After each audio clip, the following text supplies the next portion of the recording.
Hello there, yes, well, we made it to the weekend, didn't we? This is good. Anyway, yes, we're 1 week into the burgeoning apocalypse that is the Gaza Strip and all the reverberations which will follow on from it as the weeks progress, because after all, some of us actually have a memory and we can remember 9/11 and all the great things that followed from that, because people wanted to be very cross with certain people who were definitely bad.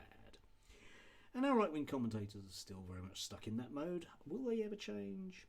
Nah, let's face it.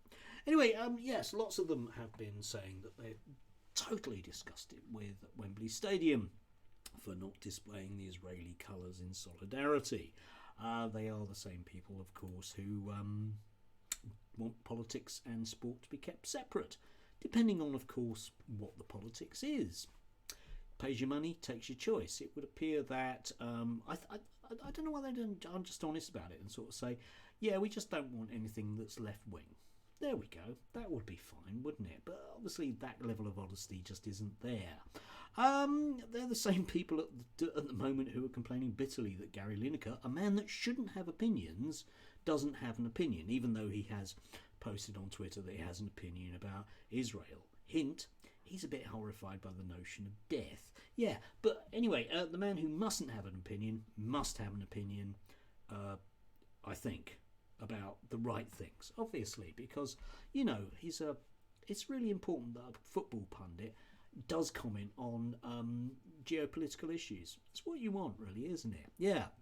Anyway, next up, in terms of one of those, just, I don't know, that I had to stare at this for a long period of time before I could even begin to get my head around it. We've got Alex Felix, that Alex woman, as she likes to say, the birthplace of Abrahamic religions. I'm not quite sure that's the right word, but okay, is the Middle East. And just whilst you're thinking about that, yeah, it's not properly defined because it can include a lot of countries or not many, depending on what you come by. But anyway, first came Judaism, then Christianity, and later Islam.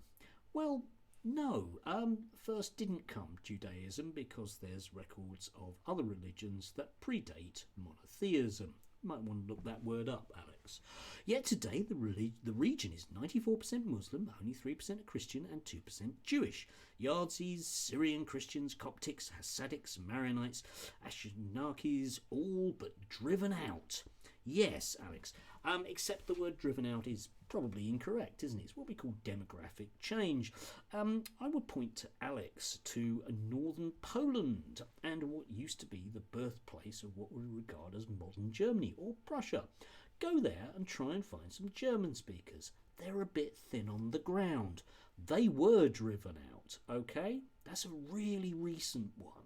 You might want to think about why today there are fewer XYZ religions in that region. You might want to think about why, for example, all them people in the Vatican City aren't that keen on Saturn and the rest of the Roman gods. Just an idea, Alex. I know it's a complicated issue, the idea of change, but there you go. Still, why not? A nice big hint that certain religions are very bad. That's good, Alex. Brownie points for that. We then get the inevitable stuff from Loza Fox, who's still smarting from the idea that there might be some repercussions for anything that he does.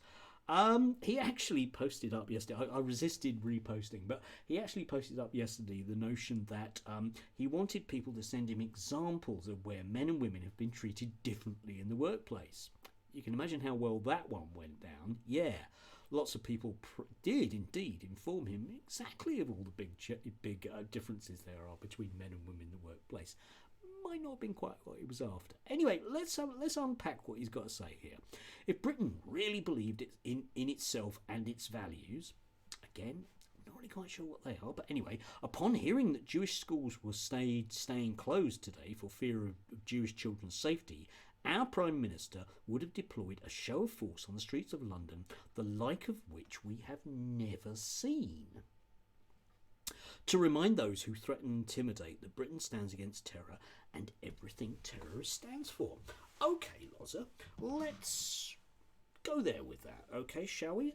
Let's go back to the awful events that happened in what we used to call in the British Empire Palestine before the State of Israel was born. You may recall that certain Israeli leaders who went on to lead their country were terrorists because they blew up British soldiers. Perhaps it would have been a good idea to get the tanks, a few French centurions and sour-looking British squaddies outside synagogues back in the late 1940s. What do you reckon? Would that have done anything? Just to, again, one of those weird little historical things that I'm aware of that lots of people don't seem to be. Moving on. But instead we have shown the world we're too scared to stand up to nihilistic bullies. Nihilistic bullies. I thought they were overtly religious, which was the problem. Whilst further emboldening them and diminishing ourselves to a petrified society of appeasers, frightened to speak our minds or stand united against evil. Yeah, awful, isn't it? At some point we're going to have to take Britain's side. I don't know what on earth most of that means, but like I say, if we're going to stand against terrorism, then I think we should take a historical stand against historical terrorists. Yeah, Menachem Begin used to be the most wanted man in the world, given a Nobel Peace Prize. There's a hint there at what works. Yeah?